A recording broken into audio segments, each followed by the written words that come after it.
What's up, everyone? We have got another special guest on the podcast today, Mr. Dan Fleyshman, number 75 in the books. We're doing it today. Dan, how are you? Happy to be here, working away.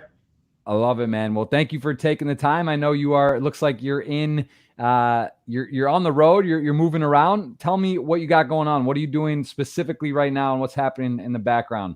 So we just debuted 1 hour ago. One of our favorite clients we worked with for years. It's called First Form. It's a supplement company. They have 300 million in annual sales, and they just opened up an hour ago a 200,000 square foot headquarters. It's like, imagine the Dallas Cowboys, like a professional team, mixed with a warehouse, mixed with Nike headquarters, and an Equinox gym inside. Wow, that's a lot going on. So this is a perfect example, I think, of what I think of when I think of you. You know, I've known you through poker, kind of indirectly, directly, a lot of mutual friends, and obviously we're friends, and I've known you now for a long time. But it seems like you're in a lot of different sectors. You get kind of have done a lot of different business type things, and also have a mixture of poker. So I'm trying to think where we'll start, but let me just ask you about business though, specifically.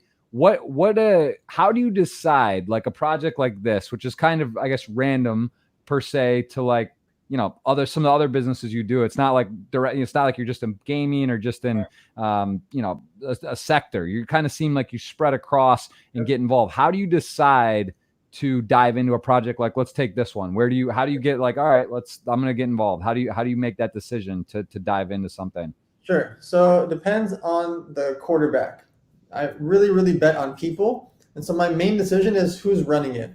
Like, if Jeff Gross is going to be the CEO of a new company, great. I love it because I know his passion, work ethic. I know he's going to get it done. Right. But if Jeff Random, that I don't know, pitches me, it's going to be way harder for make me want to hand them money and my time and my resources and my friends, because I'm putting my neck on the line. I'm putting my relationships on the line. I'm putting my money on the line. So I'm really betting on people. I'm betting on the founder. And that's how I decide who I work with. We get 300 to 400 pitches per year, but I only do 6 investments a year on average. So think about it, it's only like 1 or 2% of the people that apply am I investing in, because I'd rather invest more and more and more into a company, a few of them, than spread it out into like hundreds of different projects. I don't throw spaghetti against the wall. Makes a lot of sense.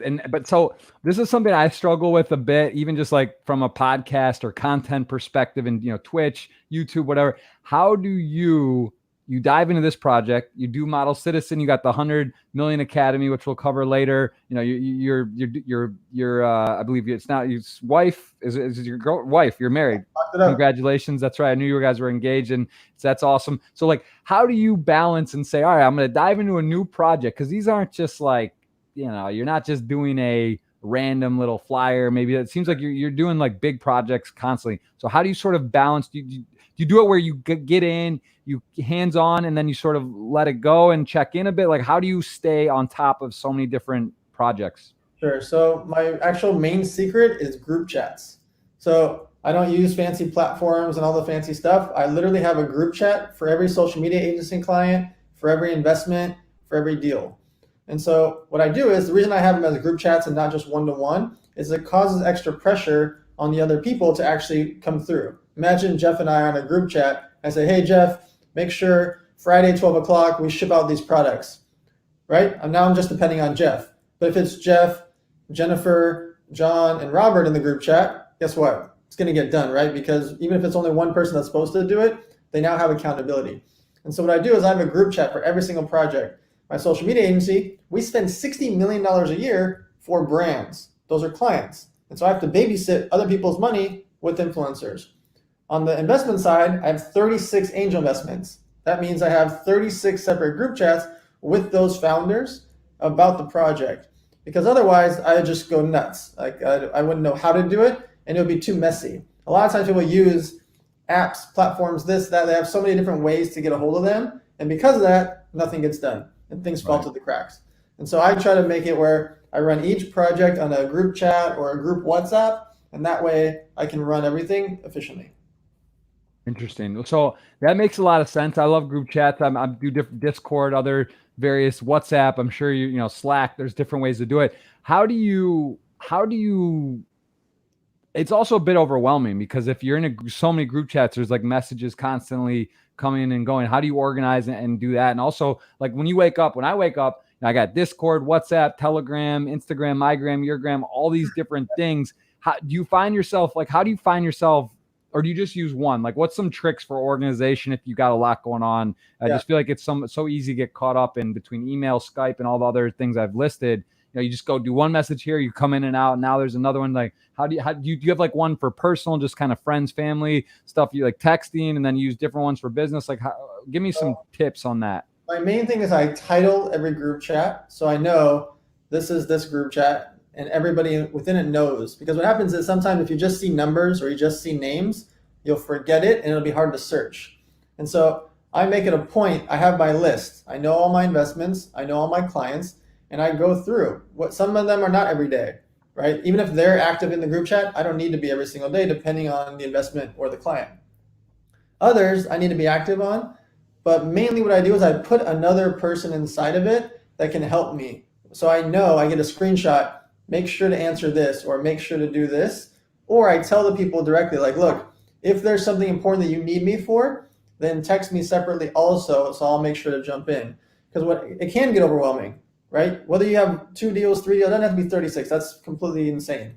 2 deals, 3 deals, 4 deals, it starts to get a bombardment, especially on these startups, because the startup phase is the most critical time. You don't need me as much when you're doing 18 million and you've got 40 staff, right? When you're doing 180 grand and you've got 2 of you, that's when you really need me, right? So I'm very, very active in the beginning, and then I can phase out as time goes on, and then you just ask me for the bigger stuff. The main tip I would say is titling your chats and making a point of going through it at least once in the morning and once at the end of the day. What you do in between is up to you. But if you do that once in the morning, once at the day, let's call it 8 in the morning, and then again at 4 p.m., you're usually going to be able to be reactive, interactive with them without like stressing yourself out where you're just in every chat all day long. Makes a lot of sense. Yeah, I find myself that this is a struggle, and this can be, a bit where you find like the days kind of goes quick. You just have a lot of things you're up to, and then all of a sudden doesn't seem like a lot gets done. Right. But at the same time, I think things do get done. It does work, and things, if you're driven and motivated and fairly organized, things sort of just seem to progress and work nicely. But it's also if you get too spread out, it can kind of be like you're not really adding a lot, or you're just sort of it's tricky, because I see some of the key influencers and people that remind me, I think I would put you in the same category or the same type of trajectory, like a Gary V, Tony Robbins, these type of guys. I want to ask you who you look up to or who you find really motivating in this type of space. But a guy like Gary Vee, he's got a big team, he's got a lot going on, but I kind of hear his message is like, when people say do one thing and do it really well, he kind of is like, no, like I do a lot of things and just like, that's how I am. And that's how I feel I am too. So I feel almost lost at times. Like, is it right? Should I just be doing Twitch or just be doing a podcast? Or, I like doing a lot of different things, but it's a little bit trickier to dominate in one. So what would be your answer to that? First off. So I always say to focus on one main, but you have to be omnipresent. What I mean by that is if YouTube or Twitch is your big thing, or your podcast is your big thing, you don't want to always be all in on one situation in case it goes away. What happens is things can get canceled, a situation can happen, TikTok gets banned, and you used to be a TikTok influencer and all of a sudden it's gone. YouTube cuts their rate by 70%. You're making way less money. Things happen as we go on. You saw Facebook, the Instagram algorithm is horrible now. Like, you can't be all in on any one platform because things do change, right? Especially when things are really good. And so my answer is being really focused on one main one and then repurposing that content on a multiple platforms so you become omnipresent is critical. So if you love Twitch, be the main guy on Twitch doesn't mean you don't have the other platforms going, because you don't know what's going to go viral. You don't know if your Twitter is going to go viral, your Instagram, your Facebook, your TikTok, your LinkedIn, your YouTube. You don't know. And there's no extra cost to do those things. It doesn't cost you any money or time, really, because you're already doing this thing. You just repurpose your content on the other platforms. I like that answer. You're right. I mean, that's the thing. Like, there's nothing stays the same. It's sort of like a Buddhist mentality. Like, things change, things pass, stuff goes on. And so if you're just stocks all in one spot, you can get swiped immediately and just be blindsided. So yeah, you may have to turn on another faucet or the pressure, turn it up in an area. It's good to have different verticals and easier to prepare for that in advance. Right. And what is going on with TikTok? Because I actually, it's one of the ones I haven't really dove into yet. I have an account, but I just haven't done anything with it. And now I see, is it actually shut off, or it may be, or it's going to be? So it got banned in India last week. And there's been a huge uprising this last few days that they may get banned in the US because they're supposedly, and it looks true, taking and having access to the data of US American citizens. And so because it's a Chinese-based company and it's one of the biggest apps on the planet, and the way that Trump feels about China, there's a very strong likelihood that it does get banned, especially because India did it. It gives him more of an excuse to do it also.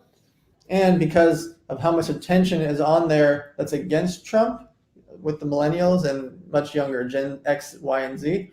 And so there's a lot of reasons for him to ban it. And so it looks like it's very possible. Like if I was a betting man, which I am, I would lean as a favorite that he does ban it, even though that's like a huge, huge, huge blow to them. That's, multi-bazillion-dollar company. But along the way, I would still be on it from a business perspective, because I have business videos on there that only get 3,000, 5,000, 10,000 views. But then all of a sudden I have 500,000, 400,000, 600,000 that just come out of nowhere, because their algorithm is so favorable. And so that content, by the way, I'm not dancing around. I'm not doing anything silly. It's my exact same business video from Instagram that I just repurpose over there. Right. Makes sense. Now talk to me about, give me a couple of people you look up to, I would say in the industry or just as business sort of, that would be well known, or just to yourself. Who have you role modeled yourself or look to as a mentor in a way, either directly you have a relationship with or just someone you respect in the space? So Gary Vee is one, obviously, because he's my style. I'm in a group chat with him that goes all day long. Like him and I are talking nonstop because he's obsessed with sports cards. And so we have the sports card group chat where we're just buying, sending each other eBay links and buying like crazy all day for the last 8 months. And I don't know how he does it, because he's running all these companies. He has a 900-person agency. That's my style, right? And so besides being a dear friend, I look up to him and respect him for what he's built and what he's doing. And he's angel investing like crazy. Now he's just investing all in sports cards. So I'm emulating and looking up to what he's doing. And I cherry pick what the things are right and wrong. We're friends, so not everything is right, obviously. Yeah. Here at First Form, the place I'm at, Andy Frisella, he's got top 5 podcasts in the world. He's got $300 million a year company. He's got a culture, a brand. So I really like his style. And then Ed Milet, this guy's got, I don't know, $400 million now net worth, like liquid, like it's just on a different planet. And he can speak in arenas that are like 50,000 person arenas. Like he's one of those but he's like pure faith-based family man. Like you just enjoy his energy.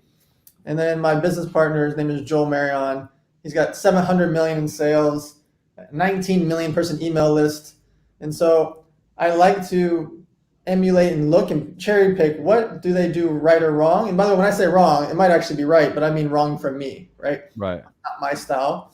And so I'm looking at what do they do right and wrong, and I try to combine it into myself, and then I'm always constantly improving, and I'm willing to travel and learn. Like I'm here in the middle of St. Louis during a global pandemic. I'm here because I want to learn. I want to be around, even though they're my dear friends, I can still learn from them.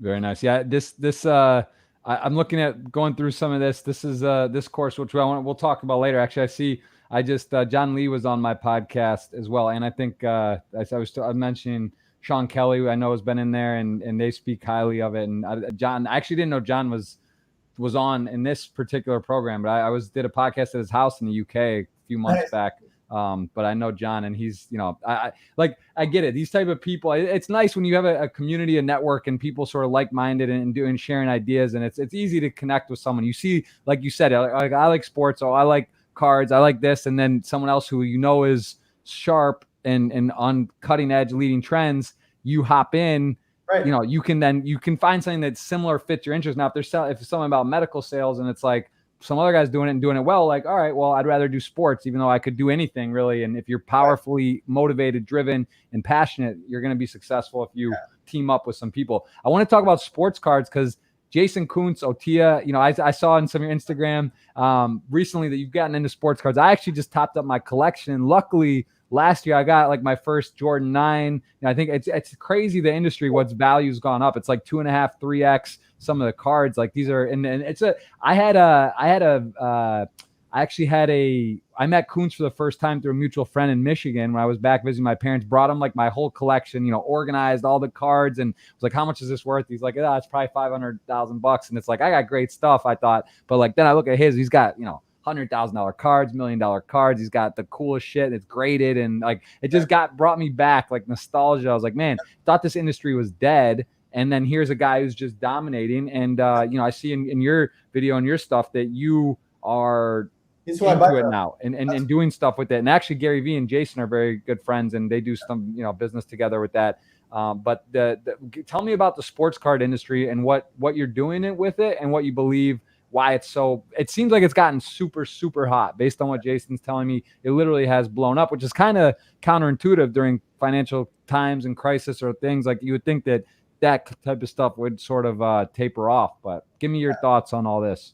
So what happened was during what's called the National Convention, it's a huge sports card convention. I went there with Gary Vee because he had a booth there in Chicago. That's where I met Jason Kuntz for the first time. And we started the group chat there during that convention. It's actually still called, our group chat's still called the National because it was from the National Convention. And so Jason and Gary quarterbacked this whole group chat.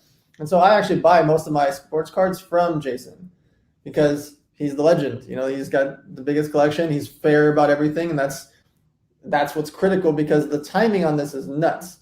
So from that convention, I think what Gary did was he started a snowball that turned into an avalanche, meaning he started talking about it. I started posting about it. My friends started wanting to buy. My business friends that haven't bought in 20 years, like I haven't bought sports cards in 30 years. Yeah. How old are you? What do you mean 30 years? Yeah, I'm 38. I'm all right. Fair enough. So, okay. Yeah. Probably 25 years for me. Right. I guess that's right. So when I was 4, 5, 6, 7 years old, I was on the swap meet buying and selling sports cards, baseball cards. And so, but then from 8 years old to 37, I never bought a single card until Gary and Jason got me back in the game. Now I'm firing away. I mean, I've been spending like 6 figures, like nuts, because I got addicted. Because one, I like the game, but two, it's just been going up so much. And it's like that gambling thing for me when I've only got to play poker much less now because I normally play the big home games. And so there's not as many of those during COVID. So I've just been, this is my thing. This is my gamble. And the way I look at the investing side, so to answer your question, I'm looking at the rookie cards in particularly because you need supply and demand. It's nice to get a Michael Jordan or a LeBron James card, but if you buy one from an odd year like 1994 and they've got 60,000 of that card, there's not going to be any value to it. But if you buy the rookie card, and then Jeff Gross wants the rookie card, Dan Fleyshman wants the rookie card, Jason Kuntz, Gary Vee, all these guys want that rookie card, and there's only 8,000 in the world, and a bunch of people own them, a bunch of people have them in their closets, a bunch of people have them in their garage, a bunch of people lost them. It's not 8,000 in the world, it's probably like 2,000. Maybe it's only 1,000. So you see what happens, the supply and demand for a specific card. And so... I know like the Giannis because I mean I got fairly lucky but also a bit unlucky because like I topped up and even in December I was in you know Tom Marchese obviously. I don't know if you know him well. Have you been to his sports store in Vegas? I talked to Blesnick a lot, but I haven't been to the store. So I actually was meeting up with Tom, just catching up, and was there, and he brought out like a full shoe box, like or like a bigger box, like one of those like card boxes, and I was just like, I'll take all of it. So like I got that was the first I bought other than Jason, because I always deal with Kuntz directly, but like I saw the stuff in person. It was all like cool Stein, you know, stuff. I was like, I'll take it. And like all this stuff's like blow up. And I actually genuinely love it. And I think this is the exact thing this is the type of industry that like yourself with Gary Vee, you know, you get some people that are kind of young, like hip and in business and doing this and social. And like, you know, you drop that, like that's powerful. Like there's no doubt that could cause a ripple in the industry, like literally could set it on fire where people are just like, you know, I want it, or that's cool. Or like, even, you know, there's athletes, there's sports players, which makes sense too. I know guys like Evan Mathis, a very good friend of mine. You know, there's other guys I've known that like, they actually have big collections that are actual players. And, you know, it just seems like it really does have legs. Like it could be a big deal. your Giannis's were, let's call it 200, 300, $400 back in December. Yeah. Those $2,000 or $3,000 now. Yeah. We're not talking about a little increase. We're not talking about 30. By the way, if you made 30, 40, 50%, you'd be crushing every market in the world, right? You'd be crushing every investment advisor, every hedge fund. Yeah. You made like 500%, 600%, 700%. These are numbers that don't feel like real life, but they are. Because you can look on StockX and eBay, and you can see December 12th, the card was $200. Now, in July, that card is $2,000. That's a 900% increase. Like, right. There's no other investments like that. It's nuts. Yeah, it's fascinating. It's very, very fascinating. It's fun. You know, it's one of those things that's just fun. Right. It's sort of, it's an asset. Like you hold it sort of like real estate or Bitcoin or just kind of a fun, different, you know, that's tangible, because a lot of these things are not. So having that, it is cool. I'm looking to get more and more involved with it. So it's fun to see it coming back. That's great. And what percent are you now? Like, are you actually, is that like a part of your, would you put that in as part of your portfolio, as in terms of time and allocation and resources? Are you actually, would that be like, what percent of that of what you would say you're spending time on is? So the group chat's nonstop, because Gary, Jason, and all those guys talk a lot in there, and they're giving advice, and they got big business guys in there who are also getting excited.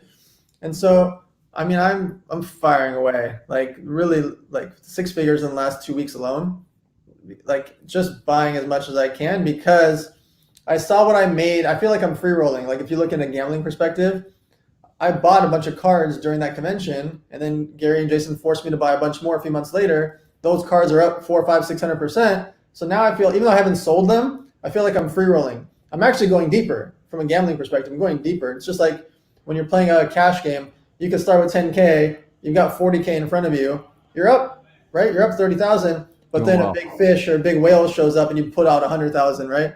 You're up, but now you're actually, okay, I feel good. Let's go for it. Yeah, going for it. No, I really, I was just texting with Jason. He's giving me a hard time. I told him I was having you on today, and he's because I went to the National with him the year before. So were you with Ryan Shinman then too? No, I only went to this most recent one 8 months ago. Okay, I don't know if Shinman was there or not. If you would remember him, Ryan Shinman. He probably met him. If he was there, you would have met him with those guys, Gary and him. But I went the year before, and it was unfortunately in, I believe, Cleveland, or it was in one of the, because usually the Nationals in Chicago, or a lot of the years, and it was unbelievable. But he gives me a hard time about it, like saying you missed out. But I went to London, did the commentary for the Triton Million. And but I was like, Coots was literally like, it probably cost you a lot of money and networking, and it's a great event. I was like, listen, it's like, what am I going to do? But in the future, I don't want to miss the National. I guess it would have been like right now again, right? July. Yeah. Atlantic City this week is what it's supposed to be. But did they end up? Have they pushed back a date or no? A lot of things aren't really reset. They said December, but who knows? I hope so. Yeah, I hope so. I hope it has too. So, well, I don't want to spend. I get fired up about cards because I really do love it, and I think it's fun. So that's great to hear that you're into it, and hopefully we can collaborate and do some stuff on that front as well. I'm busting Jason's balls to put me in the chat. I was supposed to be at the National, but yeah, it's fun stuff. Let's give us a little bit about your upbringing and just sort of poker, because let's cover some of that. This is a poker centric podcast, although it's not specifically. Where did you grow up, and then how did you sort of get into the poker community scene? So it's interesting. I was born in Riga, Latvia. We migrated when I was 6 months old to Long Beach, and then I was buying and trading cards. And my aunt and uncle actually owned a small poker room in Tipton, California, which is like this big, tiny place. They owned a bar on one side and a couple of poker tables on the other side. And so that grew into a little bit bigger, and then expanded a little bit bigger. And then when they moved to LA, my uncle became a champion at the Commerce and Bicycle Club. He was like a low ball champion, deuce to 5, high, low, every game that you could, things that we don't even talk about anymore. He had all these titles, and they had like all these cool trophies. And so I always saw these things as a kid. I saw these trophies, like, man, that's so cool. And the tournaments were small, $500, $1,000, $300. But he had all these like clock trophies. And my aunt was a dealer at the Bicycle Club. So poker was in my life, and I saw it as a kid. Right. My mom and dad played it. My dad loved it. And so as soon as I turned 18, I started going to the Indian casinos. And I already had a business. I started my company when I was 17. So I had some money. And And so I'd go to these games, and I was playing 1-2, 2-5 in San Diego. But as soon as I turned 21, man, I would go every weekend to Las Vegas, and that's where I met Antonio Sfandiari, the Unabomber, Brian Rast, and I'm playing with these guys that are infinitely better than me. I'm playing, man, we're playing Pot Limit Omaha back then. Think about this is a different life. This is 17 years ago. Right. Years ago, I'm playing Pot Limit Omaha versus the best in the world. Obviously, they were still learning the game too, but they were light years ahead of me. And so I was playing the Bellagio every weekend, and I'd go there with 20 to 50K, and I would just battle it out. And I'd play 10, 20, 20 by 50, 50, 100, either Hold'em or PLO. And then I started getting the tournaments, and I loved the tournaments, and the business kept going. That was my focus. And so after all that, I actually ended up starting Victory Poker. And it was because I had a passion for this, the online poker world. And I had done my first company for 10 years. And once I resigned, I wanted to start this online poker site. And that's when it all happened. I want to cover Victory. I want to talk also, as on the banner says, you're actually podcast number 75. So that was an error. We're a little late today, and the wrong number got put up. So I got my team's in trouble, man. They're not on point today. We're a little off. But so tell me what that means when it's the youngest founder of a public company. What is that? Was that the Who's Your Daddy? Yeah. Okay. So tell me about how did that come up and what is that? So I started the company when I was 17. I trademarked the catchphrase for over 300 different products, clothing, barbecue sets, everything in between. But energy drinks became the big takeoff. The clothing, we did around $9.5 million a year when I was like 19, 20, 21. We were doing $9.5 million to $25 million in sales at department stores with the clothing with that catchphrase on it. When we were 23 years old, we took it public on the stock market to raise capital to be able to start the energy drink. The next 4 years, I don't remember much because all I did was sell. I got us into 55,000 retail stores in America, just beating the doors down, driving, flying. There was no smartphones then. There was no real social media besides MySpace. All I did was work and sell. And so once I resigned when I was 27, that's when I decided to start the online poker site. And how? So was ultimately Who's Your Daddy went public, or so that makes you the youngest at that age when you went public? What was the end result in that? If you went in 55,000 stores, did the brand do well? Was that like a very successful venture, or how did that overall? How would you rate that experience and that whole So thing? From 17 to 27, we were averaging between, I'd say, 6 and 60 million in sales, depending on the year. There were some fluctuations. There was situations. It's overall big success for me, life-wise and financial-wise, and learning-wise, because along the way, the roller coasters actually made me who I am. Similar like Black Friday, which we'll get into. Like Black Friday is the worst business day of my life, right, but it made me who I am. Right. I would say the same thing. Yeah, for me, and a little different way of looking at it because I was just doing poker. But I think that's a great lesson. I'm sure you could utter the same sentiment. Basically, what you're saying right there. Sometimes the worst things, or what seems to be, is like a disaster. Couldn't be worse. It can be a blessing, or can actually reshape sort of your trajectory or vision or what you're doing, or maybe you weren't doing something exactly optimal and you end up figuring out something similar, pivoting and getting better. But let's talk about Victory Poker, because interesting. Give me the time frame on this. When is this? What year roughly? Because I remember this. This is like when I first met and was becoming good friends with Antonio and Phil. I mean, what year? What is it? 08, 09. 08, 09. So yeah, like exactly then. It was like 12 years ago. So I was actually 21. And I remember because I was involved with some skins and doing programs and like poker.com, and I forget some of the other ones. I think Victory was actually at one point on one of the skins. I forget which network was it on? We started off on the Everleaf network. Yeah. I moved to Malta. So I just put on a backpack. I signed the deal. I brought in like 23 different poker pros and a couple of non-poker pros like Steve Aoki and Dan Bilzerian that were more just for faces and for fun because they love poker. And then I put on a backpack and I moved to Malta. I never even heard of Malta. I just knew I needed my gaming license there. And we got with KPMG accounting. We went with the Everleaf network. All right, I live in Malta. And I would just be on Skype with Antonio and all the guys. And the staff was in Las Vegas. And so we started building the poker site, but it just skyrocketed because the guys would get on TV all the time because they were playing high stakes poker. So Full Tilt and Poker Stars, our two main competitors, they were 800-pound gorillas. These guys are doing 4 million a day and 8 million a day in rake. They're bigger than, like, I can't even explain how huge they are compared to us. But they made these TV shows that were like $9 million productions.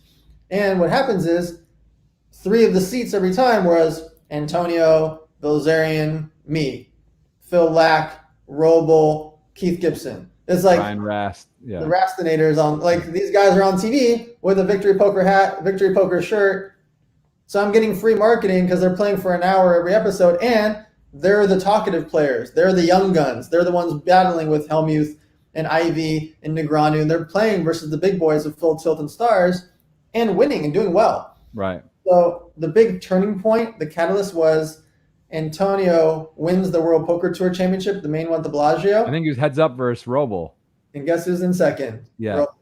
Antonio's smart. Roble's such a great player. You know, Antonio's got a big. He knows, like, you know, Roble's a wizard. He got the shots going, the drinking going, and neutralized it and took it down. But I remember that. Yep. So that was the pivotal moment for us, because we had done lots of great marketing. We had guys on all the TV shows. I was playing in the European shows. They were playing on the American shows and European, and that was the turning point, because all of a sudden Victory Poker gets like the credibility globally, because that was such a big championship to have them head to head. And so from there, we had like 200 affiliates bringing us players, like sending us players. And that was a big focus for us. We started advertising in like 16 different magazines per month, all the big poker sites.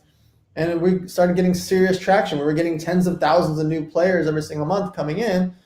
And the rest was history. It was like, what year was that when they were heads up? 9 or 10 or? I want to say 9. So when this happened, like, explain to me that process, because you're an American citizen, you want to set up a poker site, and back then, this is pre Black Friday, but it's in that time. The UEIGA had already happened. That was like 2006, right? So some of these sites went down, or Poker Room, that all these, like Party Poker, right? They had to get out of the US. So it was a bit of a Wild West. You see Full Tilt. You know, they've got a model with the pros. They got Ivy and Matisow and you know, personalities, Ferguson, Letter, all these guys, and they got this great software. They do this thing. Is that sort of what was like, all right, well, I know a bunch of guys that are up and coming or night. Is that, you said, I'm going to make a team of and do it. So when you did that, though, was the company, like, I guess my question is, how does that work? So then, just because you go to Malta, but you're U.S. citizen, so how does that operate? What are the logistics on making that work, where you can like run a site but be an American or be over there? How was that?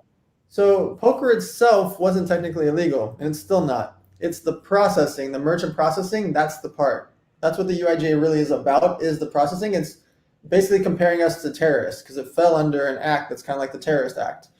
And so it wasn't about the poker itself. It was about the fact of how merchant processing happened. And by the way, Stars and Tilt didn't go down for poker. They went down for miscoding merchant transactions, meaning Jeff deposits $500, it would say PS3. Dan deposits $300, it would say mattresses.biz. Yeah, it was like golf balls and stuff. Exactly, golfballs.com. So because of that, they were lying to Visa, MasterCard, American Express. That's why they went down. Guess what? We never got closed. I never had a knock on the door. We didn't have to close down. I willingly closed down. You know what it said on credit cards for us? Victory Poker Marketing. That's it. At Wells Fargo Bank. That's it. I had one account in Las Vegas. That was it. And so we never got in trouble. I never got a letter. I never got anything, because we were willingly KPMG accounting, Wells Fargo Bank. That was it. The back end, the other part is, we weren't based in America for the back end. That was Everleaf. The gaming network was in Malta. And then we became over 50% of the entire network. What that means is, there was 55 poker sites on the Everleaf network. Then it became 80 and 90 and 100, because I kept attracting more and more people, because I brought in so many players that were fish and sports bettors and random amateurs that just wanted to play because of our team, our poker pros and Playboy Playmates, Aoki, Bilzerian. They were bringing in casual players, so it was just a good place to play. Right.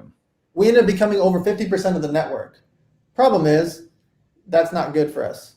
And so we got an offer from the Cake Network in Vancouver. Hey, come over to the Cake Network. We got big sites here. We got Doyle's Room. We got big sites here. Yep. Oh yeah, I remember all this. Yeah, these so networks. We did a big marketing thing, And I did this video. It's still up on YouTube. It's got like 6 million views or something, which back then is humongous because there was no way to get it out there. Right. And we made this video about the Victory Poker launch, and we threw a big cake party. So we went to London, and we threw this Victory Poker launch with Evander Holyfield. Like, it was like crazy times. Like, I want to say 2009, 2010, right before Black Friday. And we do like a cake model photo shoot with all the models throwing cake at each other, just a bunch of cake related campaigns. Mm-hmm. Go to the Cake Network, we become a big chunk of the Cake Network, and then Doyle's Room leaves. Doyle's Room goes to Bet Chris out in Costa Rica, and we become like the big chunk of Cake Network. And so it was a fascinating time.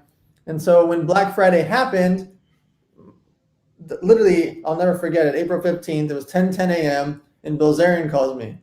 And he was like, "Where are you?" I said, "I'm in Vegas. I'm at the Bellagio." He's like, "Why aren't you in Malta?" I was like, "Dude, what's wrong?" He's like, "Put on ESPN, put on CNN. It's over." I'm like, "What do you mean it's over? It sounds like the sky is falling." And so I had the people there at the Bellagio put it up on TV, and it was like, I just turned white. I was like, oh my God, like all the blood rushed out of me. And the reason I was in town was at 12 o'clock, I had a meeting months in advance, was with the guy that invented the slot machine loyalty card. He sold this company for $440 million. So I've been waiting to meet this guy who's like a legend in the game. He owned Pride, the fighting company. He owned all the Krispy Kreme donuts in the UK. Legendary guy, never met him before. So at 12 o'clock, I got to walk into this meeting. Sorry, the story's a little long. No, it's very interesting, the history of the poker and the game and all of it. I love it. So 10 a.m., get the call from Bilzerian. I'm freaking out. Everybody's calling me. Texting's not that big. This is 2010. It's like texting starting, but like we just got our smartphones 2 years prior, right? Or 1 year prior. Right. The iPhone 1 or 2 is at It is crazy to think where we are now and what you're able to do and what with what, like, you know, right. It's a different world for sure. So I go to the Hard Rock with this guy named Steve Sear, he's one of the best-selling authors in the gaming space. He has a book called Whale Hunts in the Desert. So Steve Sear, he's the casino host. He set me up with this guy. And he's like, "Hey, we're going to Hard Rock 12 o'clock. So we go there. I walk in the room. This guy's name was Edward Fishman. He's got to be like 80-something now. Edward was the legend. He owned Riverboat Casinos. He owned Pride. He owned Krispy Kreme. He owned all these things. So walk in, and he still owns the Wheel of Fortune and Jeopardy slot machines. Like, he owns the licensing for it. It's like okay. Yeah, he's killing it. So very old gentleman. He's in his 70s at the time. Now he's in his 80s. And I walk in the room, and the first thing he says is, "Man, you look like somebody died." Like, we haven't shaken hands yet, right? I've never met this guy. You just there's no way you can be relaxed during that moment for that day. You in your phone, like, you must just be call after call. You got emails and shit. You're just like, this is literally living a nightmare. You know what the craziest twist is? He planned for me that day at 1 p.m. was to do a favor for somebody else, was for Dan to teach and train poker and blackjack to 11 sheriffs from California. Wow. So I'm meeting this guy at 12 o'clock. He turns on the TV. He calls Steve Wynn on speakerphone. I've heard of Steve Wynn. I know the name. Obviously, he's a legend, but I have no interaction with him. Steve Wynn is screaming bloody murder because he had just announced his big deal like 2 weeks prior. With Stars, right? Yeah, Stars or Tilt. He just did this mega deal with one of them publicly. After like a year or two of paperwork, he just announced it. He was like, "I can't believe this. How can my lawyers not know? What is going on? What is this? I gotta get away from them," because he's got a gaming license. He's got to be as clean as it gets. Right. And so it's all fascinating. And then they don't even tell me. I didn't know I was there to train the police, the sheriffs downstairs. So we go downstairs, and by the pool, they have the blackjack table set up and a poker table set up. And I start teaching them poker and blackjack, and the rumor goes around. They all start joking about it. They're all talking. But one guy's like a jerk. He keeps messing with me. He keeps like tapping his handcuffs, and he keeps like pretending on his walkie-talkie. He's like, "Yep, I got eyes on him." He keeps saying this, and everybody starts laughing. But I'm freaking out. Like, I don't know. You don't know what's going to happen.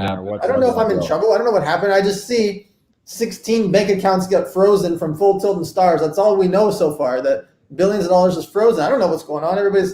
Anyways. So that's the most pivotal moment in my entire career. I'll never forget that moment.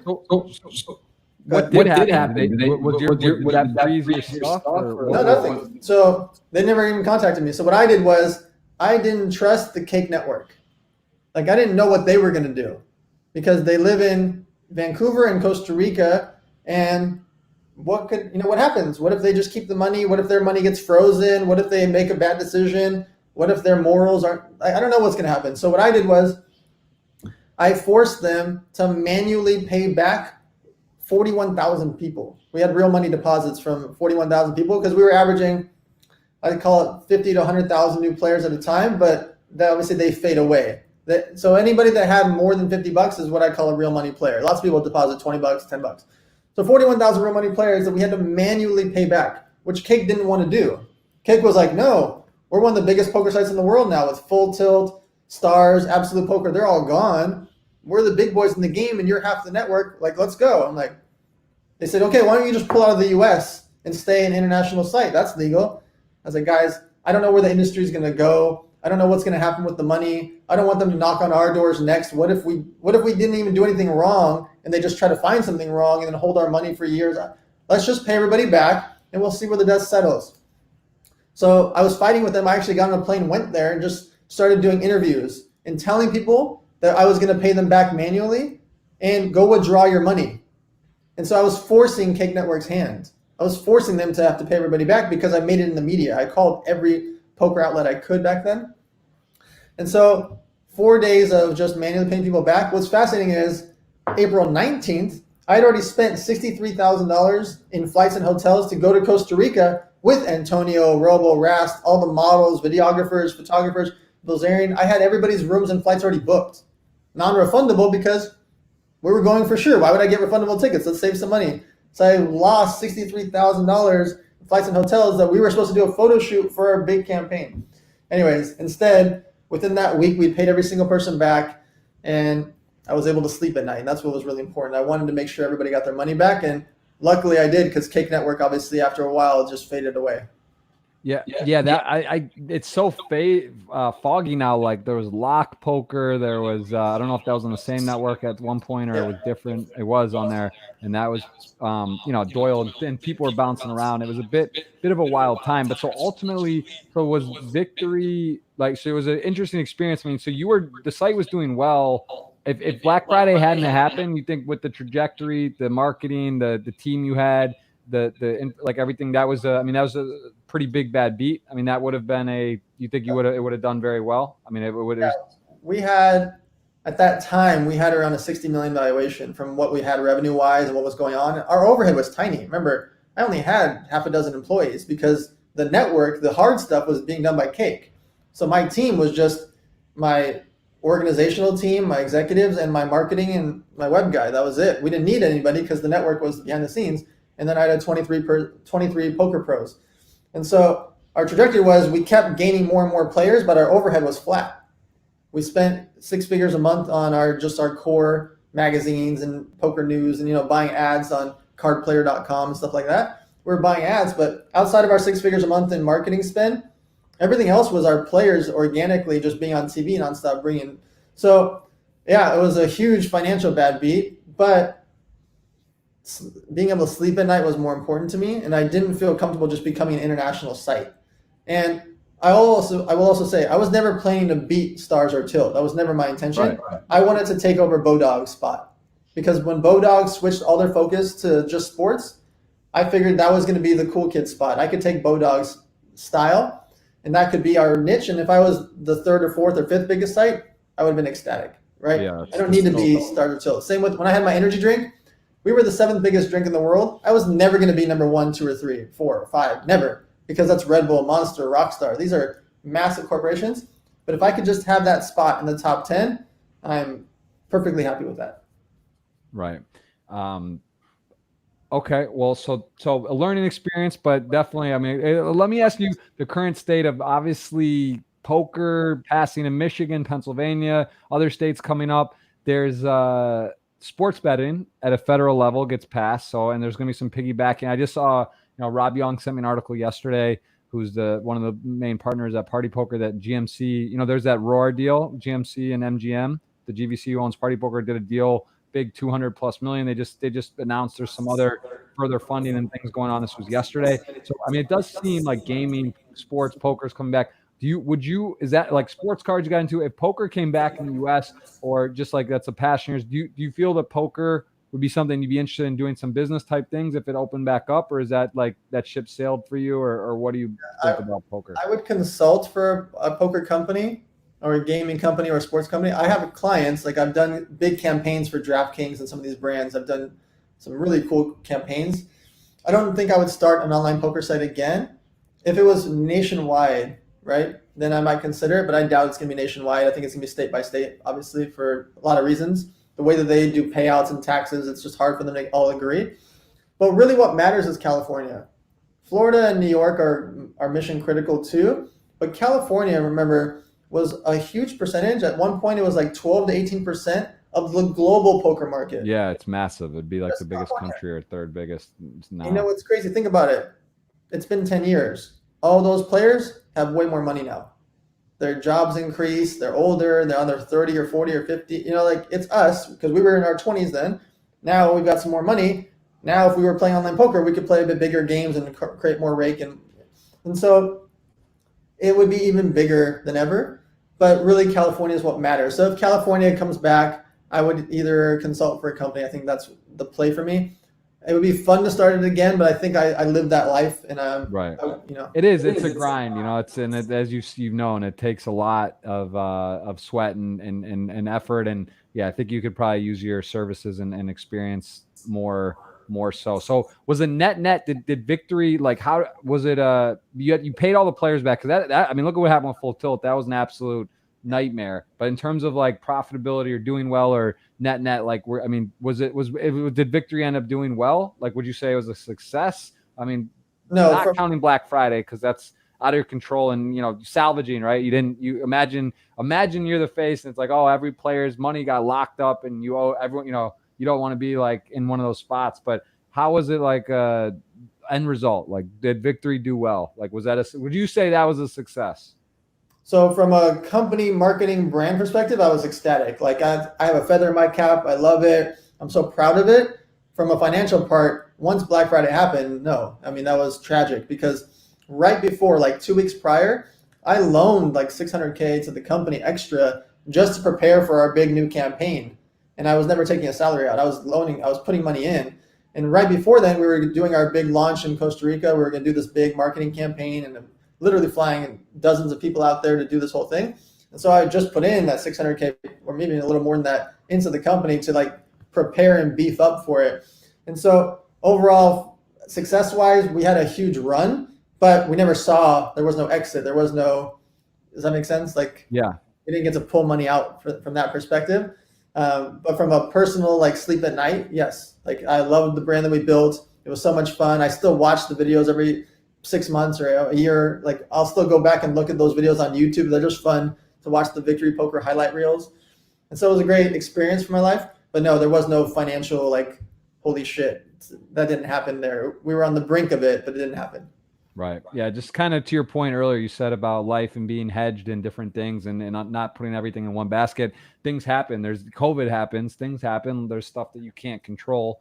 And you want to, you don't want to just be fully all in on one specific social platform, if it's that what you're doing, or business or investment. I mean, Kelly criterion, that type of stuff, and thought process. I think in gaming and having like a game perspective logic, I had Liberi on the podcast yesterday. They're talking about that too. I think poker players, or people that play poker to some degree and have an understanding, really in business, it can translate well with risk mitigation and understanding, highs and lows, realizing that things happen. If you have someone in the stock market that dips crazy, like, they might freak out or not really. Like, for poker players or people that are used to taking risk in gaming, it's like you deal with it. Like, you take a bad beat, you lose a bet, you make a wager, and you can kind of separate from the money and the results, not being so results oriented. You make a bet, you live with that bet, and whatever happens, you kind of understand that can happen. Things don't always go. I think there's a lot that can be learned. There's a ton of skills I'm sure you would, that's what you're saying as well. You played poker from a young age and had it in sort of your DNA and background. Let's take a look at your poker career a bit here, because again, more business focused, but looking at Hendon Mob, just like every other guest, I'd say 98%. I say it every time. The first Hendon Mob cash is always a final table. So that, I think there's something to that. Like, it's like not like a 30th or a 50th. Like, you got and actually you won your first Hendon Mob event, which is kind of ridiculous in itself. So what happened here? How did you sit down at a poker table, and how did you win your first ever event? Pretty ridiculous string as well of, I mean, this must not be massive fields, but still some of these, you know, it's, you just chalk final tabling these tournaments. So what happened in this particular one? How did you decide to go play a tournament this day? Yeah, that table I think was like Grinder. Forgot there's somebody we got in 5th or 6th. That's how we ended up doing the deal. Oh yeah, TJ Cloutier was at the table in 5th or something. It was kind of like Grinder's crew, like Chino, the whole squad was there at that final. I didn't play tournaments before that. I just loved it. And then is this the one you're talking about where Grinder got second, or no, a different one? No, that was the 10K high roller at the Hard Rock. No, that was the very first one. I don't know if it was Grinder was standing behind me because his boys were at the table. Ricky, yeah, that's right. Ricky got in second. Ricky was one of his good friends back then, and Joe Seabach. Anyways, and Prendez. So his little squad kind of like took over that final table, and that was what got me hooked to tournaments. I freaking loved it after that. And then the strings you're talking about, that was an interesting moment. There was like a Canadian poker tour came to the Hard Rock. I won 3 or 4 events in a row, all in like a 5-day period, back to back to back to back. It was like first, third, first or something. And that third was a chop. And they were small fields. I think it's like 30 to 80 person fields. But still imagine trying to even win 3 single tables in a row. It was like 30. And it's not easy. Speaking of single tables, we were at that video. We filmed that panorama for Aoki and Afrojack. I think, remember that? That was we actually ended up playing a sit and go. I think it was Grinder and Antonio and Rast maybe, and for whoever else. That was fun. That was a nice little what's the name of that song? No Beef.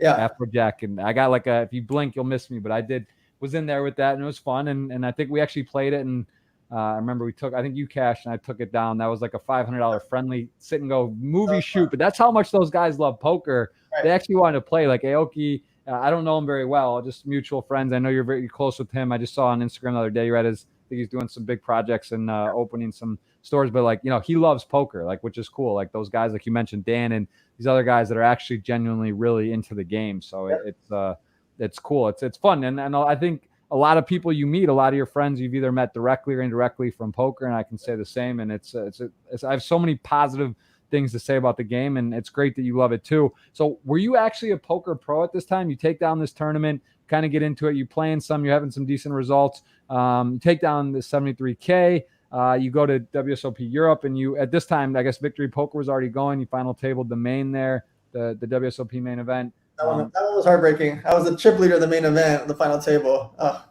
that one hurt. And you got that was when I think James Board won.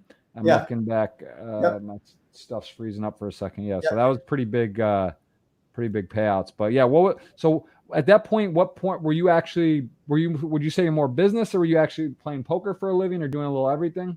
Yeah, no, I've always been business. I'm still never been a poker pro.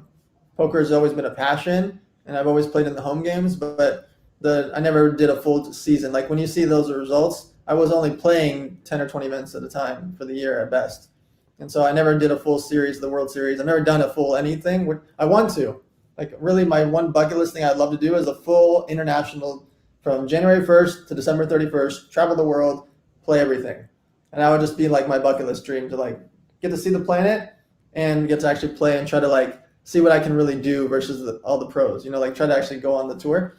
But yeah, I've never been a poker pro by any means. That's why I have a seat in every poker game, because I'm still the business guy. Like everybody, I'm fine. I want to straddle the maximum. I want to, You're in the sweet spot. The more tournaments you win and results you have, the less people want to play with you. So if it's good if you stay under the radar relatively and get to play good games, because as we know, cash games, home games can be very lucrative.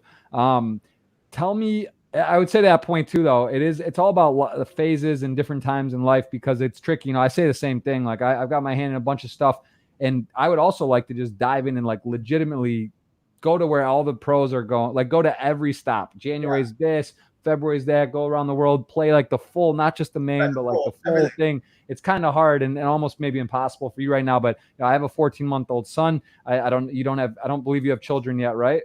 Yeah.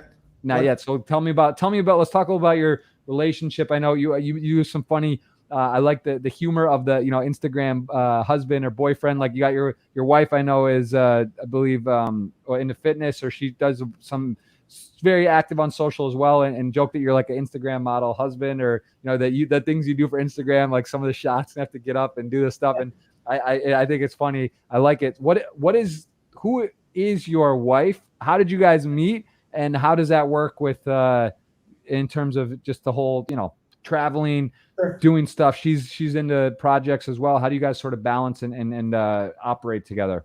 Sure. So we met because she was pitching me on her bikini line. She had custom making bikinis, and she had some good sales.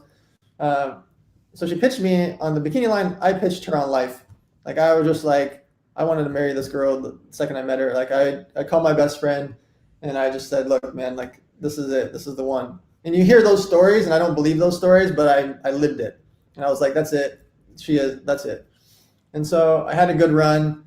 I was like, I'm ready to pack it up. This is the girl. That's it. And so we've been together for half a decade now. And she has a pretty big following on social media for her personal training, her fitness. Her Instagram is Casey Loves Fitness. That's what she's filming right now in the other room, filming fitness content in St. Louis. Like she'll travel with me when it's fitness related or work related, but all the other time when I'm traveling 50, 100, 200 times in a year, she's not going to everything. That's just, and so she also manages the First Forum campaign. So she's managing the supplement campaign with all the other influencers. She manages that campaign as well. So she lives and breathes what I'm doing, and she enjoys it. But when I'm going on speaking tours or I'm going to poker, all those things, she doesn't travel for that stuff. She'd rather stay home. She's a homebody. Right.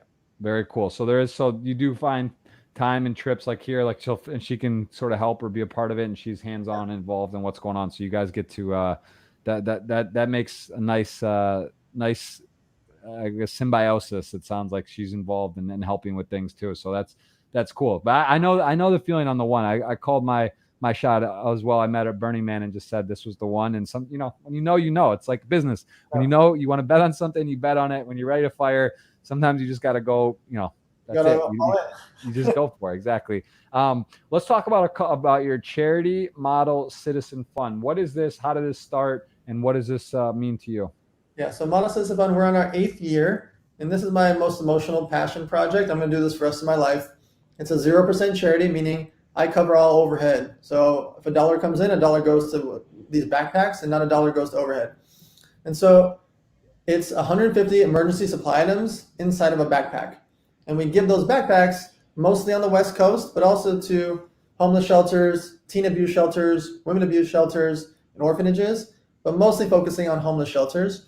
And when we give these backpacks to people, they get 14 pounds of supplies. So it's half food and drinks, other half is like a watch, poncho, clothing, books, etc. And what? So how does that actually work? Do you get like donations from companies for the products?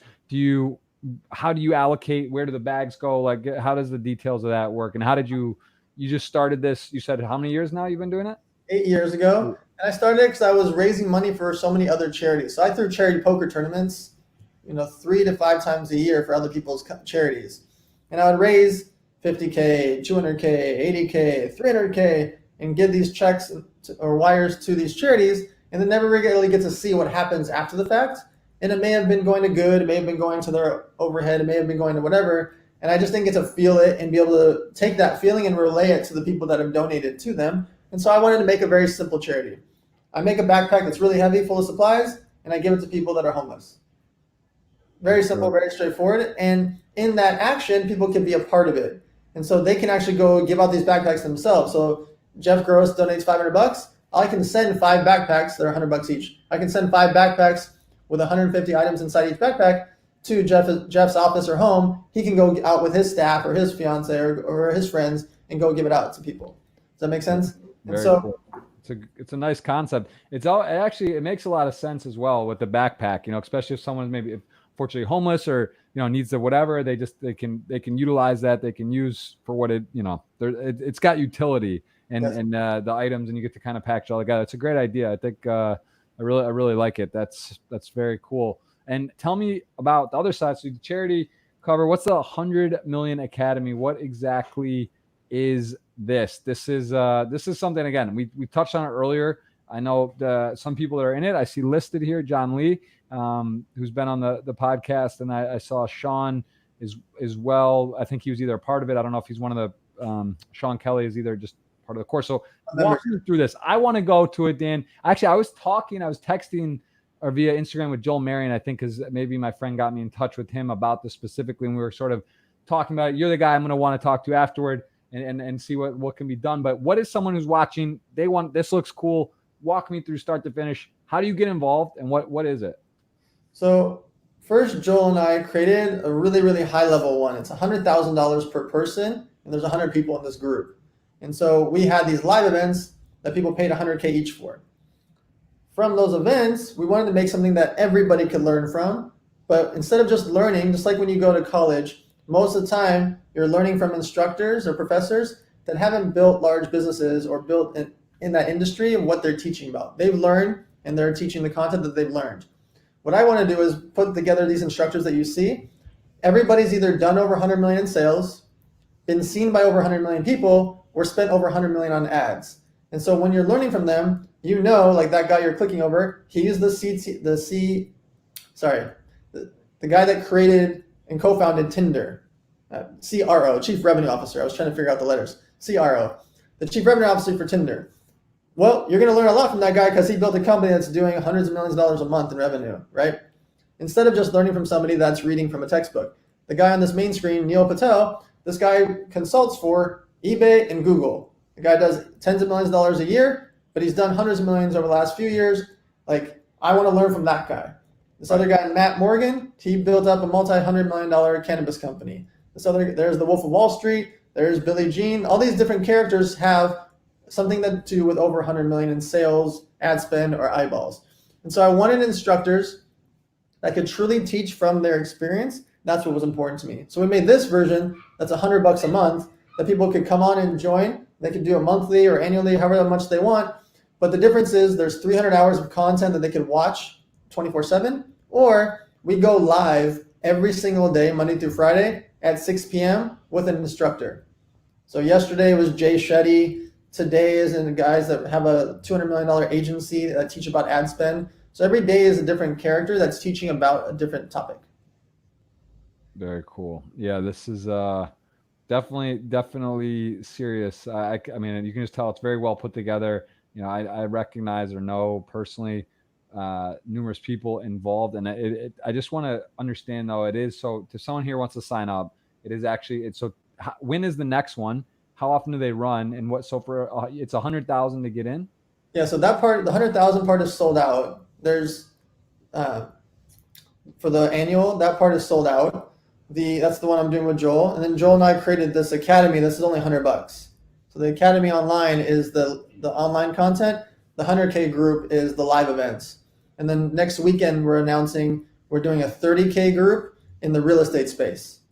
And so everybody from the 100K is comped to go to the 30K, so they get to go to both. And those are 3 weekends a year for the real estate space. So I'm trying to have these live events where I bring in, the last one I brought in Mark Wahlberg, Tyga, Chris Tucker, Nick Cannon, Kris Jenner, Magic Johnson. I bring in these different characters for the live events, and then I take a lot of that content and I put it here for people to learn online. Very cool. Yeah, it looks. It's like I mean, definitely a very nice website, very clean. It looks very, very, very, very cool. I'm certainly interested. I want to know more about it. So that if you're interested, I guess the best way, there's the info on here. You can go to the website and there's more information how you can check it out. That is definitely very special. Well, Dan, I know you got a tight schedule. There's a lot of questions on Twitter. I do want to answer questions. Is there anything? Oh, actually, last thing before we go over to Twitter, do you have your book here? Can you tell me what this is? Because I saw this. I know it's pinned actually on your Twitter. How to set up your business for under $1,000. So what is this exactly? And when did this come out? What is it? And so it came out a few years ago, and the book is very straightforward. It's all the things you need to set up your company. So it's how to get a corporation, how to get a trademark, how to get your bank account open, how to make a business plan, how to do SWOT analysis. It's all those basics that teaches you that. And then there's all these checklists in the back of what apps or what websites to utilize to do those things. And so the website is buythisbook.com. You guys can all get the free ebook version. Just put in the code elevator. So if you go to buythisbook.com, put in the free code elevator, you can get the whole book for free in there. Interesting. And if you want to buy it, the actual hardcover, it's how much? $10 or $20. I think the paperback is $20. Or hardcover would be 20. Yeah. So you can get the ebook for free. Well, on the website, you would have to pay for it. But if you put in the free code elevator, then it's free.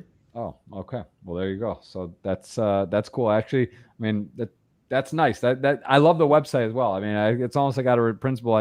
The domain's so strong. I would get it, and I would be interested in seeing what you got in there. So that's very cool. So very nice. You got your book, you got your charity, you got the 100 Million Academy, you're in St. Louis doing stuff, you're moving, you're shaking. Anything else to cover before we dive into questions? I mean, I think we've gone over a lot, but yeah, let's go to the questions. And how many? You're in how many angel investor and how many in 36 companies? 36, yeah. What is that? What is qualify as an angel investor? Like if you have, is it you have a piece of it, your equity, you have what qualifies to be a angel investor in a company? What would you say the parameters are? So most angel investors are putting between $25,000 and $250,000 into a company to buy a piece of it. You could buy as much as 50%. If you're having more than 50%, I mean, you're a founder or an owner. Most of the time you're buying 1 to 10% on average and putting in 25 to 250K, with really a 25 to 100K is kind of the average that people do. My check sizes are 100K to 250K unless I'm doing something big. Like if it's the acai bowl chain I keep posting about, I'm doing a bigger investment. There's certain companies I'm putting. Which one is that? It's called Everbowl. Oh, is that the one with Aoki?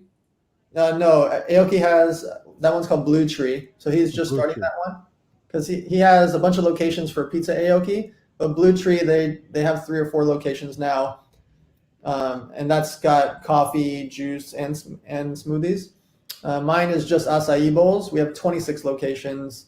And I'm trying to open 20 more this year alone. So I'm trying to double it this year. Very interesting. That's cool. That one I'm going to bigger one because that one I'm going to go for it on that one. That's awesome. I love acai. You don't have to tell me, man. My wife's Brazilian, so I get it. You're ahead of the curve. Acai, good acai is hard to do, especially in the US, but there is some we bring it from Brazil. What's that? We literally bring it from Brazil. Oh, well, there you go. We don't do the normal stuff that's out here in the U.S. We bring it from Brazil. Very nice. And also your website, let's touch on this. So you do have what's Elevator Night? So Elevator Night, I've thrown 38 events that are free. They're between 300 and 1,000 people, and it's like a live Shark Tank. And so I've been doing those for 6 or 7 years now. We've thrown 38 of them, and it's just a free event that people would normally charge $500 or $1,000 to attend. I make it free. There's no sponsors. There's no sales. There's no tickets. It's just it's my excuse to get everybody in the room to learn and network with each other. Very nice. So we got a nice, clean website. I like it. Anyone, if someone has their own personal website, I have one. Not many people have them in poker. I mean, you're not poker, your business, but having your own website's nice. That's a nice touch. I like that. You're a serious guy, guys. So we got Dan making moves on here. We're going to go over to the questions. If you do have a question, you can go and get it in. We'll try to answer. I know you have to go in about 20 minutes, I think. Is that right? Yep. We'll knock out as many as we can. We're giving away a $55 ticket courtesy of Party Poker, and we are going to rifle through some of these. I'll read them off. I'm not sure if you can see it. Busting the World Series main event. How did that feel? Like the one that you were chip leader in, you were chip leader. You could taste it. It's the main. It's a European main, but it's still the main. WSOP, what was going through your head and what happened? You were chip leader and was it coolers, bad beats? Did you put the pedal to the gas? What happened in that tournament? There was 2 hands. One was I had ace queen, which is the death in most tournaments. I had ace queen. Dude, you're talking. This is everyone knows me. Who knows me? I say this. I just bin it. That hand, you can't win with it. Ahead, behind. It just there's some. I don't get it. I don't get the hand. It makes no sense. It just never wins. So all right, I already know this is bad. So I get in this raising war, and it was like, you can see the video. It's up on YouTube if you put in WSOPE. And this hand is just like, it was too many levels to it. Like the big blind, he's a pretty well-known poker player. Just forgot his name for the moment. He has a twin brother. He's at the table, and he's in the big blind. And he's like, I raise, and then he re-raises, and I re-raise, and he's like, wait, I gotta put my glasses on, and so he like starts talking, and then just goes all in. And I'd already raised like pretty big, and so I didn't need to call. And I tell him he has kings. They don't even show this part. I get up out of my chair. Oh, is this Daniel Steinberg? Because his brother Max Steinberg. Yeah. Okay. He's a good player, nice guy, and I just know he has kings, and I have ace queen, and I'm like, what am I doing? But I have the big chip lead. I have over 2 million chips at the time. Nobody even has 1 million. It was like I had a ton of chips at the time. I'm like, why am I doing this? You have kings, and I just stuck it in. I don't know why. And so that puts me down a big chunk, and then because he has kings, and then right after that I have this hand with what's his name, Nicholas Levy. That hand has a ton of views on. It's the first time and maybe the only time in ESPN history they showed an instant replay of what happened, because it's like I don't consider it cheating, but it's thought of as cheating, where I basically I raise on the river I turn my Jack 10 into a bluff. I know his hand. It's completely obvious. I know what he has, and so I make this bet. And I don't go all in. Sorry, I bet 410,000 chips, and he fake folds, right? Like takes his cards and fake folds, and so Steinberg and James Board both, Daniel Steinberg and James Board both start screaming bloody murder. And you can see the video on YouTube. It's a WSOP controversy hand. Okay. So they both start screaming bloody murder. And I'm dead quiet. I don't move because I turned my Jack 10 into a bluff. The flop was like Ace Jack 4 with 2 spades, turn like a 2, river a 5, something close to that combo where there's a 1 card straight, a 3 card flush, like everything's out there. I just know what he has, right? He has like an ace queen, ace 10, ace 9, one of those hands, and it's no question. Okay. And so on the river, that perfect card comes for me to bluff. So I bet 410,000, which was most of his chips in the time. And he does this fake fold. And Steinberg and Board start screaming bloody murder. That's cheating. This is ridiculous. Just ripping him. Right. And the WSOP director, Jack Effel, runs over, and Nicholas starts lying. And that's what I didn't like. The move to me wasn't like that big a deal. I don't really care if somebody does a fake fold. That's not cheating to me. He's angle shooting, but it's not like cheating. And so Nicholas lies, and he's like, Jack says, hey, no, you did this. And he's like, no, I did this. And they show an instant replay of him actually doing the fake thing and like trying to get a reaction from me. And so he starts thinking, and Jack forces him to call. And at the same time, he's like, I was going to call anyway. I was just thinking. And so I was very upset about the scenario because that like cripples me down to nothing, and then I'm out. And then, next hand or a couple hands later. And so he did, and he like fake folded, and then he calls, and Jack forces him to call when I'm trying to get him to fold. And then Steinberg, you can see on the video, Steinberg's apologizing, James is apologizing. And again, it's not their fault. They're protecting me because they're saying that he's angle shooting. But like that moment, I still think about it's that was how often is a business guy going to make the final table as a chip leader in the main event? No, yeah, and then WSOP, main Europe, and also it's a crazy situation. It's like one of those spots you don't really get to relive. It's an equity, it's a bluff. It's like weird. It's like he's probably going to fold. He's literally probably 50-50 or maybe 60-40 folding or whatever, 70-30, and it's a bizarre spot. And so I still think about that hand a lot. Emotionally, that one hurt. Like I actually got up the very next time when I go out, I got up and was starting to leave before the hand was even over. I was just so frustrated because you're frazzled. Yeah. It was Isildur and I had a big hand that was on TV. Then there's Ivy, all the legends are there. What moment am I going to have like this?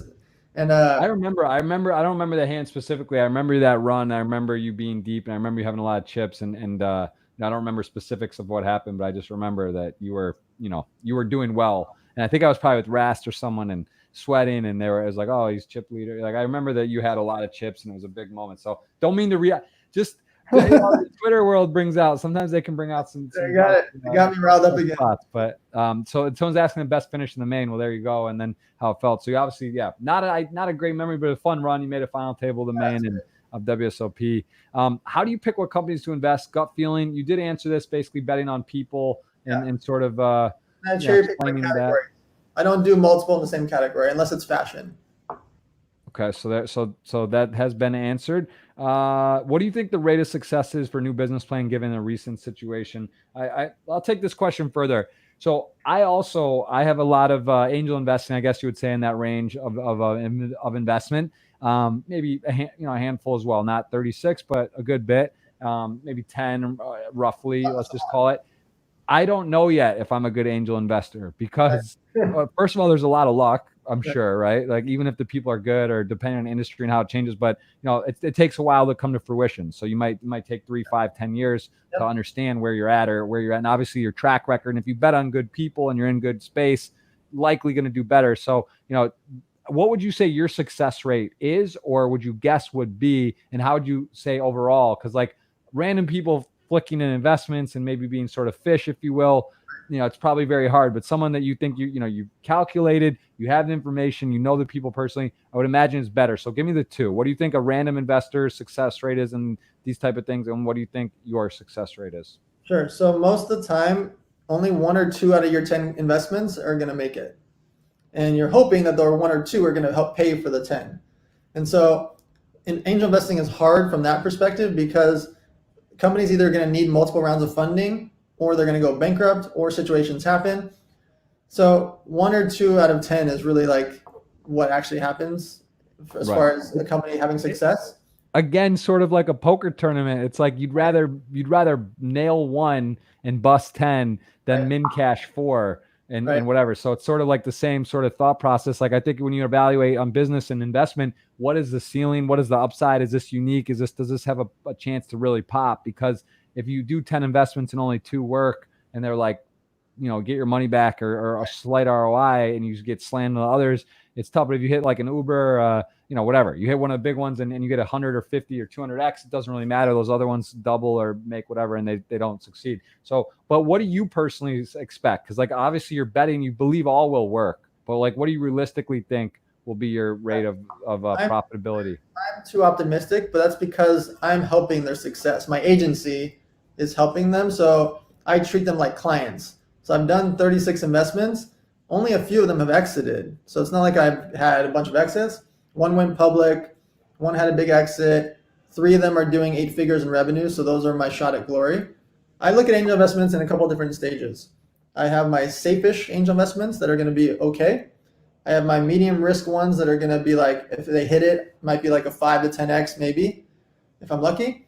And then my shot at glory is, holy shit, this could be like, 50, 100, 200, $500 million type company, like cross your fingers. Right. But I'm also investing early. So my upside is huge if it happens. I'm usually one of the first checks, if not the first check. And so because of that, I have a chunk, like I'll have 5% or 10% instead of just having 0.5% or 1%. I'm going to get diluted along the way, but even then, if they do have a 100 million plus exit, my 100K might end up being 3 million, right? And so I'm gambling in that sense. And so yeah, I haven't had any of them go bankrupt, luckily, knock on wood. But there's only 3 out of the 36 that are doing 8 figures in revenue, 20 million plus each consistently. It's good. So again, I mean, that doesn't take much to make all the pile worthwhile. Quick question here live from the chat asking about Victory Poker on Entourage. Was that what? Yeah. So that was with Scott Venner at Broke Mogul. He was doing the music for them. He's an avid poker player. He plays a ton of tournaments. He was doing the music for almost the whole, I think all 8 seasons. Anyways, so they helped actually build it into the storyline where Turtle, his assistant, liked poker. And so Turtle would come around the corner a couple different scenes, and she was playing poker and would like close the laptop, but she was playing Victory Poker. And so it was fun. It was like built into the storyline. That was one of my favorite shows of all time. And so it was just a fun thing that Scott was able to help set up. Very cool. Yeah, I see Wayne in the chat dropping some stuff. Again, guys, this will be out on all the podcast outlets. Generally, we like to have the video and record and have a conversation, but this gets spread across. Most people like podcasts on audio, not video, but video is a nice touch. How many podcasts have you done? Do you enjoy doing podcasts? And would you consider having a podcast? So I am going to do a podcast, but I'm going to do it with my wife to make it different. So we're going to do a relationship-based one but we're going to interview other couples. So we're not going to sit and talk a ton about relationships itself. It'll be mostly about business and fitness and health and that stuff, but with a bit of relationship in between. Mostly because there's just too many business related podcasts that are my friends that I don't want to just have another business related podcast. So I'm going to do it with her, hopefully this summer. Very cool. And so, you know, for me personally, I started a podcast. This is number 75, even though the banner's wrong, which we'll fix. But this, I enjoy it. I love conversations. I love talking to people about sort of understanding how they have been successful and really looking to drive people, give someone a spark. You know, maybe someone's at home like, oh, like that's cool, or I want to do this, or whatever industry it's in, being an expert in their field.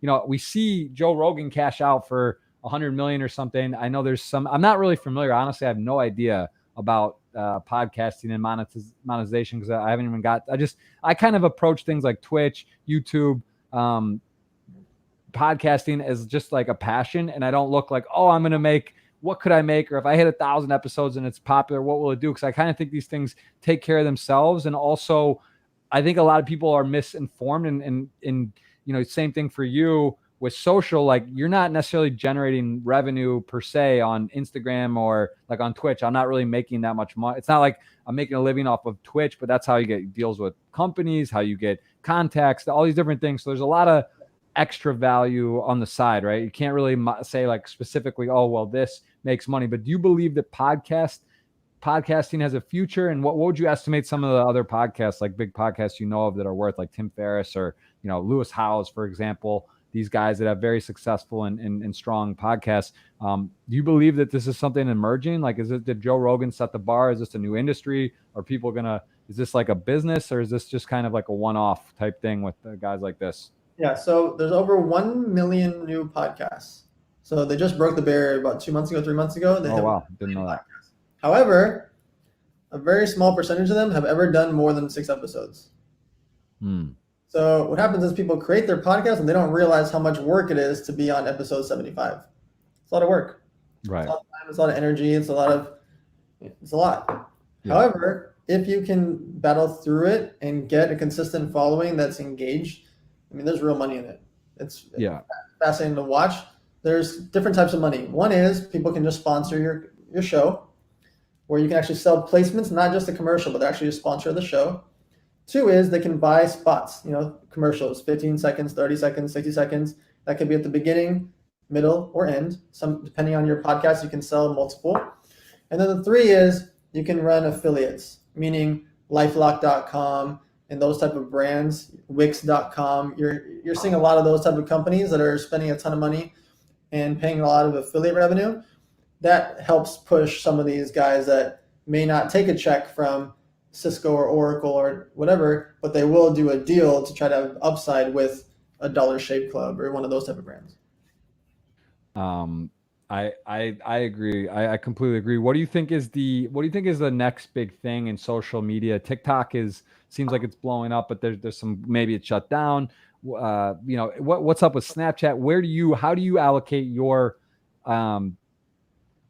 social media? Where would you say your breakdown is in terms of content you put out or that you feel is valuable? Because I guess you kind of, like you said, it doesn't cost or do too much more to repurpose it across different platforms. But which, if you had to break it down a pie chart of value, what would you say social media? Where do you break Facebook, Instagram, Snapchat, TikTok? Like what's your allocation of value, do you think? Yeah. So Instagram is by far the number 1. That's your personal brand.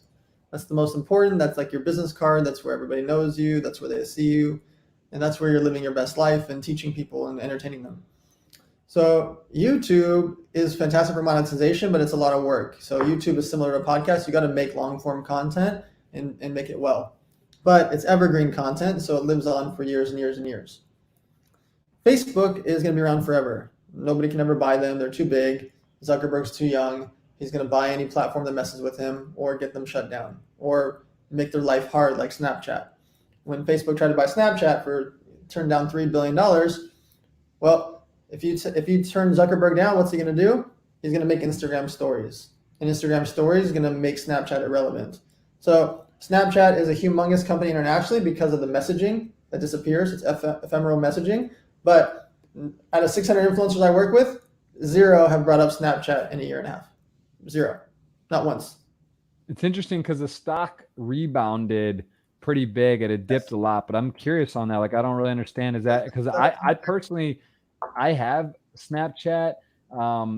I don't really use it. You know, like it's actually one of the ones where I don't have like I don't have automated or across the board. I don't necessarily put it out. If I try to put it up or throw up my podcast, I'm going live. I'm like, oh, I'm doing this, but I forget a lot. So it's like, you know, obviously just personally, I can see that that's an issue. I don't really hear about it much either. So what is the reason on that, and how is the stock doing well? Like, how, is the company doing well? Like, what's happening there? Snapchat still has a ton of interactions because of high school kids texting with each other.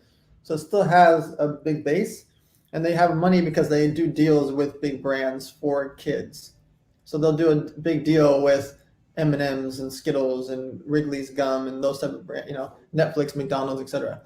So Snapchat is not a platform that I care about. I wish, because it's such a gorgeous, fast technology, but they ruined it, and it's tough to utilize.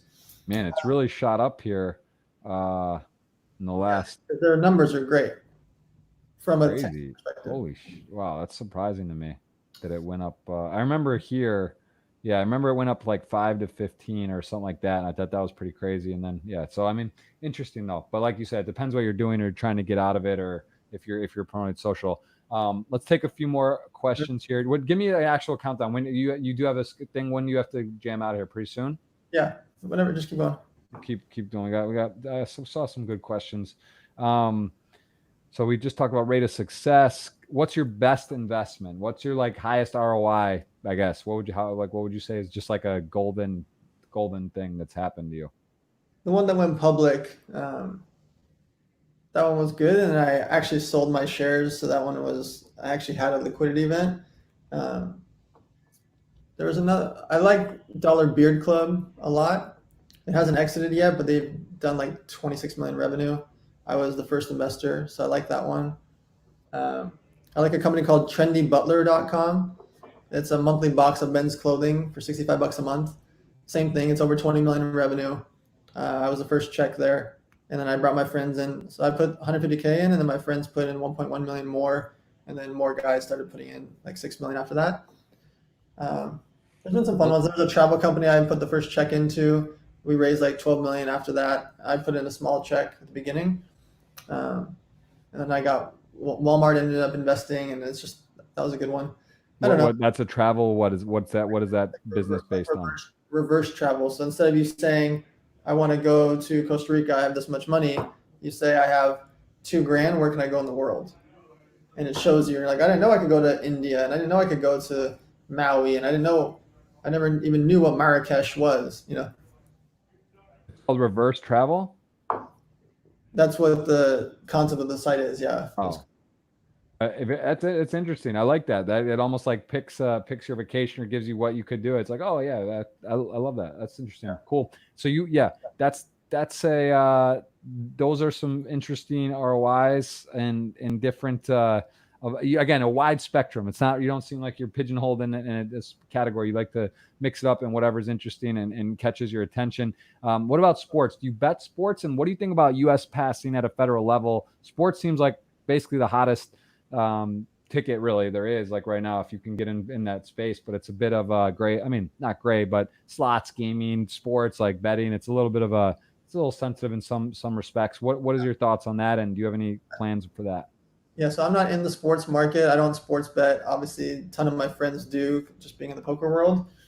I wouldn't get into the sports market as far as myself. That's not my forte.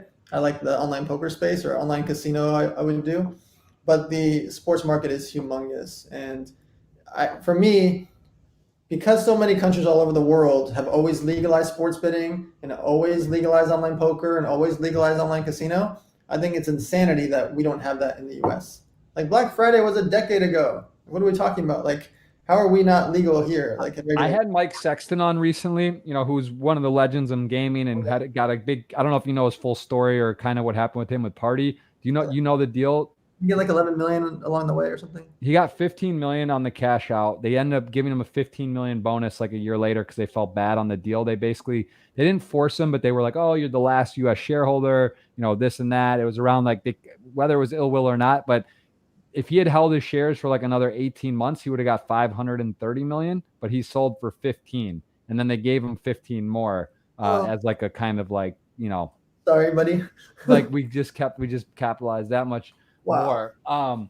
So yeah, interesting. But I forget why we were just saying that. What were we just talking about? Sports.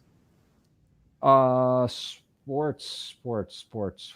I just there's a reason why I was referencing Mike Sexton though. Sports. We were talking about what betting or sites. What were we saying? Yeah, about the legalization in all these other countries. Oh, yeah. So he was saying on the podcast, he was basically saying the reason in his mind that we do not have it legal now and across the US and it's open is because of the full tilt issue, really. Like that's what his thought is, which makes some sense. He's basically saying because they didn't have the player funds, how they handled it, how it was perceived, all that, that's like a big reason why everything's not good. But I don't know, at the same time, like that's part of the reason of regulating it, right? So like the funds are done right, the taxes are done right, all that. So I don't know if that makes perfect sense, but I mean, to that point, I would have bet a lot of money. If you had told me 2011 this is happening and everyone's money got returned and things are sort of whatever, I can't believe 2020 poker's not legal in the US. That is, I mean, it's a decade. Like there's people's lives that were changed. People quit. People moved out of the country. Like, you know, it's changed the amount of youth playing, and it's a shame. It's crazy. And it's like, how can you bet DraftKings and do these things and not play poker when it's just like, lottery. What the heck? You play lottery and horse betting, but not poker. Not play the one actual game of skill. Like, yeah, it's pretty crazy. Especially when there's casinos all over the country too. I can go play poker in person, but I can't play it on my laptop. And every country has proven for so many years, almost freaking 15, 20 years now, that they can regulate it. Yeah, it makes me upset. It's all kind of crazy, man. But I think it's gonna come back. Let's take a couple more. What's your goal in life? What do you like? So I think you would agree with surrounding yourself with people you want to emulate, be like, and sort of like it just happens. The good things are going to happen when you're in these type of 100 million academy or in this type of group of people. What would be your goal though? Like, do you have a number in mind? Do you want to have this? Be able to have a private jets and own different houses? Like, what is your actual? You know, you've done the charity aspect, so like you got that set up, ready to extend it, make it better, bigger. You have like a avenue for that. But what is the goal for you? What do you actually want to do? Who do you want to be remembered as? Yeah, so the financial part isn't really my goal. Like I don't ever talk about, I've had the same watch for 12 years. I haven't owned a car in 5 years. Like that stuff isn't what's important to me. What I really want to do is I want to help as many people and I'm not saying the cliche way of help as many people as possible. I want to help as many people as possible start up their companies and scale them because it changes people's lives. Like an actual thing. I'm not talking about like the weeping, like, oh, I'm going to donate all my money. I'm not talking about that. I like the capitalistic part of it of like, if I fund Everbowl and they go from 26 locations to 200 locations, from 400 employees, what we have now, to 4,000, that's change to me. To me, that's important because those people, that them having a job or career, that's important to me. And I want to do that at scale. And I feel like if I can create 36 investments goes into 300 investments one day. Well, if I can create tens of thousands of jobs, that's legacy. That's scale. Yeah, that is powerful. And I think, I always say to myself too, though, it's kind of tricky with kids and like you start looking at time and allocation, the ultimate resource, what I'd rather do this or, it's hard. It's kind of hard to like I would imagine like yourself or Jason Kuntz, who just has 4th child, Gary Vee. I always wonder like guys like that too, how they're able to balance family and do this, but there's obviously sacrifices and there's no way you can be the number one social media output guy in the world. And you're making every soccer practice and choir thing, so like there is some trade-offs, right? And that's just like a fact, like but balance is important. What is that a consideration when you're having a family or children? Do you want to wait like do you have a plan? Like I'm going to wait until X, or do you just kind of, because there's never going to be a good time. It's never like, oh, I'm not busy. Yeah, no, I'm really ready now. I know it'll make me change who I am. I've heard the different stories, obviously over and over and over from friends, but I'm ready for it. Like it's that time. And I believe that I can run a lot of my stuff from home. So I won't go speak at 150 events a year anymore. I would go speak at like 20. Right. So I don't want to stop who I am, but I would adapt once I have a child. And then once that child is X amount of years, then maybe I venture back out to do 40, 50 events a year. Yeah, and I mean, that's also, I think there's you can scale it too, right? It's like, all right, I'm doing this many talks and this thing, but maybe on the 10 or 20 I do, it'll be more directed, more, bigger, or more focused. And there's, you can always adapt, but it's never the right time. It is the best. I would highly recommend it. Well, do you have any words of wisdom? What would you, in the COVID time, what you're seeing, give us like a overall positivity, give us like your outtake on life, what people can do at home, and sort of just a message you're seeing and feel in the world right now. So my main thing is everything you've ever wanted in your life is on sale. So if you were ever going to invest into a home, cars, watches, anything you ever thought about, you can buy at a discount because other people are having a financial tragedy. And I hate to say it like in a taking advantage way, but it's the reality of the situation of what's happening in the world is there's going to be a big financial shift. And so if you were ever going to make some of those purchases or investments or deals, those things are coming up. On the other side, a lot of interesting situations for you to become an entrepreneur or get a new job has arisen because somebody's losing their business and you could come in and take a percentage to help them scale back up. Somebody's changing, they had a chain of restaurants and now they can't. You could come in and take over one, keep it alive for them and not put up any money for it. Somebody has a commercial building and they want to get out of the deal. You could come in and try to fix it, remodel it yourself and not even have to come out of cash. A lot of interesting situations are coming up. And so just being in the social media world, on Google, going and like listening to everything that's going on and finding those situations, a ton of financial successes and fortunes come from these tragic moments in time. And so you can't sit on the floor and cry about it now. This is the time to be proactive. And if you don't want to be on the entrepreneur side or you don't want to be on the investing side, totally fine. There's also a lot of new ways to make money because now the delivery companies have gone through the roof. E-commerce companies gone through the roof. Look at how you can take your business online or work for companies that are taking their business online and truly be able to make a whole new line of income because it is a different world. Even when we reopen, it's not going to be normal for a long, long time. It is definitely a wild time. And this is a great question. I just want to ask this as well. What are your main criteria when selecting a company to invest other than bet on the person, personal relationships, believing in the people? What other things are you looking at when you look at before you fire a 25 to 250 check? Yep. My first thing is does anybody care? Not meaning like not their mom and grandma and friends on Facebook. Does anybody care? Like if they posted about it, would you care? Would Jeff care if the random person over here, Jennifer, posted about the product, right? Also, I know there's going to be a ton of competition in almost anything that's done. There's very rare anything is new, but is there a room in the market? If you're going to start a new water company, there's a ton of waters and there's not really anything bad with them, right? You're going to start a new protein company, a new CBD, a new this, a new that. There's going to be hundreds of competitors, maybe thousands. So would anybody care? And is there any room for you in that space?